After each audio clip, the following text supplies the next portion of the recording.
Napatulala na lang ang boksingero from Dominican Republic nang sabihing marami daw maglaro ang ating former world champion na si Donnie Nietes. I really noticed that he fights really dirty.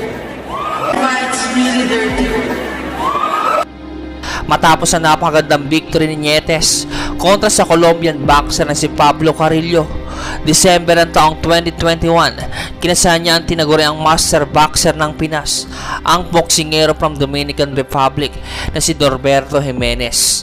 Kaya't balikan natin mga idol kung paano pinahiya sa mismong balwarte ng kalaban ang napakayabang na si Jimenez dahil sa sinabing madumi daw maglaro ang ating pambato.